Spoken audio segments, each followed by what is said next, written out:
Hello and welcome to this Wealth of Advice update recorded on Wednesday the 22nd of November 2023, which is the day that our Chancellor Jeremy Hunt, make sure I say that properly for all viewers out there, presented his November autumn statement, which is obviously the prelude to the budget that will be happening in March.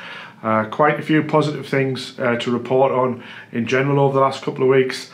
And as I say, the autumn budget today was obviously the Tories' way of trying to become more popular in the polls so that they can hopefully, from their point of view, win the general election in 2024. So a few tax giveaways, etc., which we'll now go through. So recording this just after Jeremy Hunt has presented his autumn statement.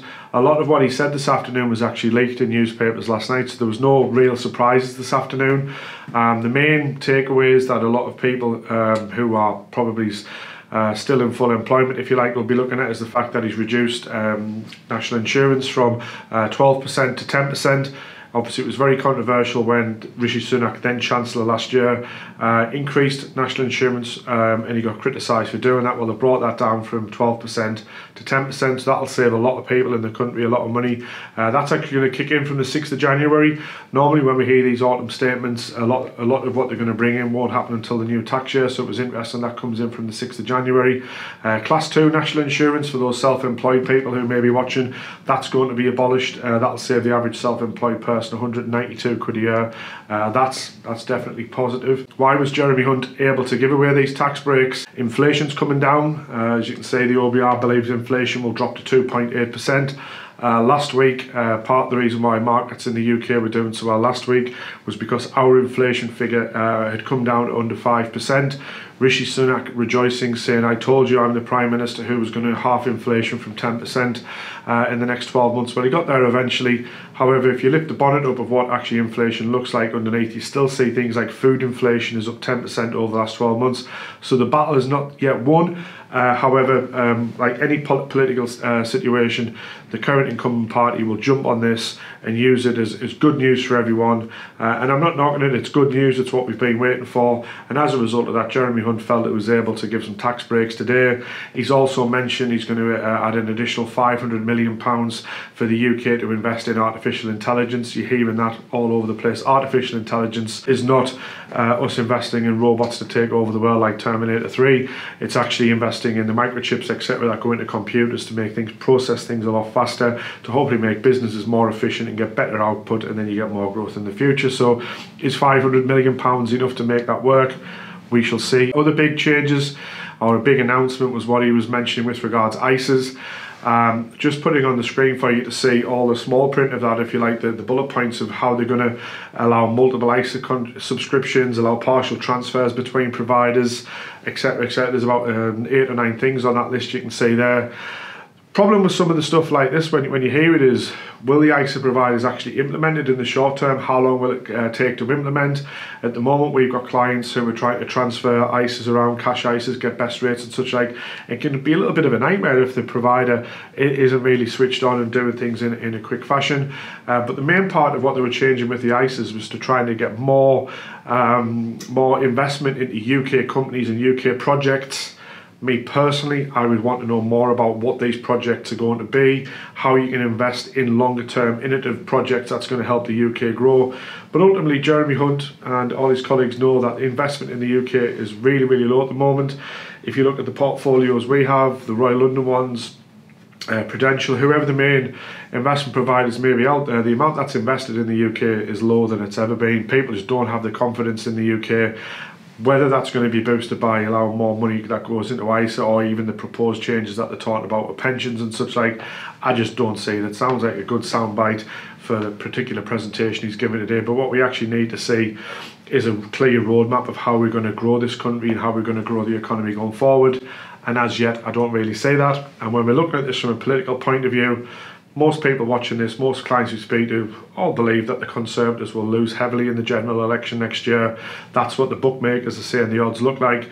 But this kind of autumn statement ahead of a budget next year, where they are trying to find money from other places to give tax breaks and give incentives, is all about trying to win votes. And on that point of winning votes, anybody watching this who is over the age of 65, 66, who's in receipt of their state pension, you'll be very pleased to know that Jeremy Hunt has committed to keep the pension triple lock. The state pension went up by 10%. Last year. It's going to go up by 8.5% next year, which is worth around about 900 quid a year more for most people. So that's very positive for those people who are who retired in receipt of a state pension.